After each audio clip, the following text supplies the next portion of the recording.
Okay, tuturuan ko naman kayo mga idol sa mga hindi pa marunong kung paano mag-reprogram. So, tuturuan ko kayo kung paano i-reprogram ang Samsung Galaxy J2s na hanggang logo lang siya. Yung Samsung lang ang lumalabas. So, ang first step natin mga idol is mag-download tayo ng firmware ng Samsung J2s sa Google. Pero ako naka-download na kasi ako, meron na akong na-download. So, after niyo ma-download yung firmware mga idol, open niyo lang yung Odin niyo. And dito sa Odin, i-open natin yung BL box. Ayan. Pag na-open natin yung BL box, hanapin natin kung saan natin nilagay yung folder or yung firmware. Ako sa desktop ko nilagay, ito siya. G532G. So, click nyo lang yung BL. Piliin nyo yung BL. And then, open nyo lang. Ayan. And then, open nyo naman yung AP box. Then, select nyo yung AP file. And then, open nyo lang. Pag select nyo ng AP file, open nyo lang siya. Ayan, so dito sa AP box mga idol or AP file, maghihintay tayo dito ng matagal kasi ito yung pinakamalaking file size. So matagal niya talaga itong i-load.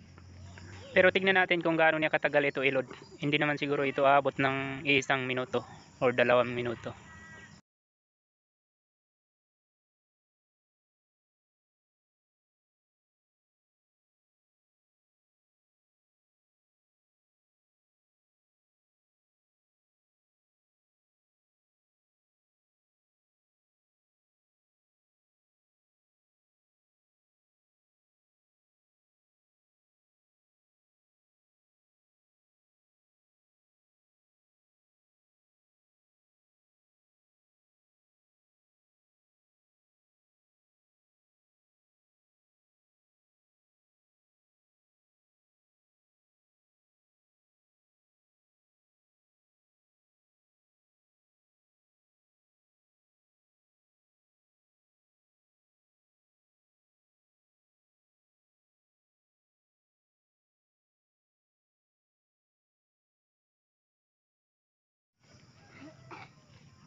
Okay, ayan, na-load na siya mga idol. Then open naman natin yung CP file or CP pack box. And then click natin yung CP file. Then open natin. Ayan, then click naman natin yung CSC box. And then select natin yung CSC file. And then click natin yung open. Okay, ayan. So ready na ngayon mga idol.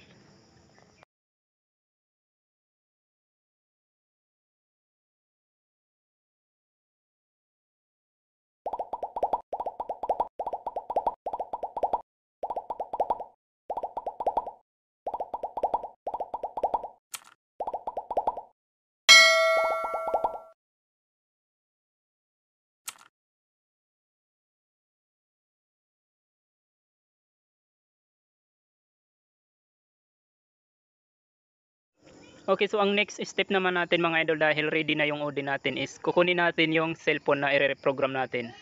Ito yung cellphone na i-reprogram natin ngayon. Ang model niya is SM-G532G. Samsung Galaxy J2s. So ang gagawin natin mga idol, i-download muna natin yung cellphone natin by holding home button and power volume. Power volume down, then pinutin natin yung volume up para ma-download mode. Ayan. So paslak na natin yung USB cable. So pag napaslak na natin yung cable mga idol, hintayin natin mag-detect. Ayan, nag-detect na siya mga idol. So ang gagawin natin, click natin yung start. Ayan. So magpa-flashing na yan siya mga idol. So kapag nag-flashing na yan siya mga idol, huwag niyo lang gagalawin yung cellphone nyo, lalo na kung kapag malapit na siyang matapos, dahil kapag na-disconnect siya ng malapit ng matapos ay posibleng mamatay yung cellphone nyo at hindi nyo na marireprogram ulit dahil hindi na lalabas yung Samsung. So hayaan nyo na lang matapos hanggang matapos. At kung gusto nyo i-download ang firmware ng Samsung Galaxy J2s mga idol, kagaya nitong gina-reprogram ko, ilalagay ko lang sa baba ng description ng video na ito ang link ng firmware para diretso nyo nang ma-download. Hindi na kayo mahirapan pang hanapin yung firmware nito. So kung ang tanong mo ngayon idol, dahil beginner ka pa lang, so kung ang tanong mo ngayon is bakit kinailangan pang i-reprogram itong cellphone, ito ang sagot idol. Bali itong cellphone kasi na ito mga idol, stock on logo lang ito siya. Pag pinaandar mo siya, hanggang Samsung lang yung lumalabas.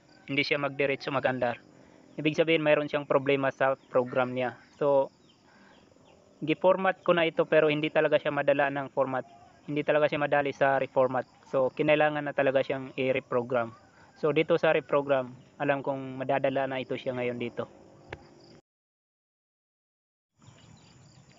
Hintayin natin mga idol dahil malapit na siyang matapos. Counting test na lang.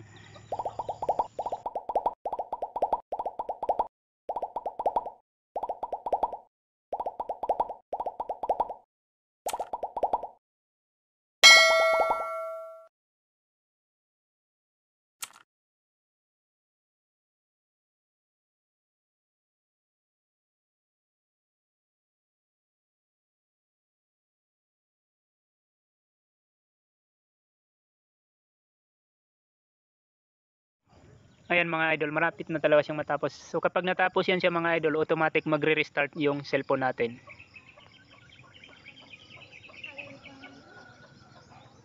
Ayan, nag-restart na siya mga idol.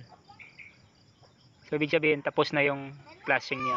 Pwede na nating tanggalin yung cable or yung USB cable. Pero itong sa akin, hindi ko muna tatanggalin para ma-charge muna yung cellphone. So hintayin muna natin dahil matagal yan siya dito sa erasing. Kasi mag-i-erasing pa yan siya mga idol.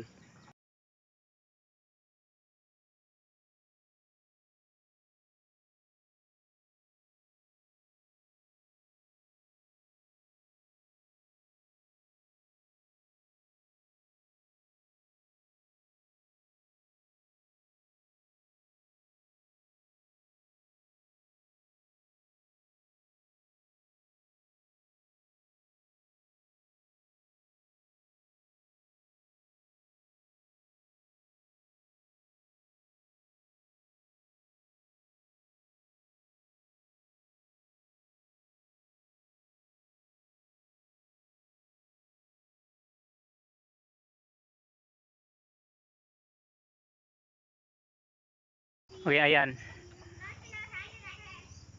So paglabas ng Samsung mga idol, kailangan hintayin natin ng matagal dahil matagal yan siya mag-standby sa Samsung. Dahil nga ni-reprogram siya.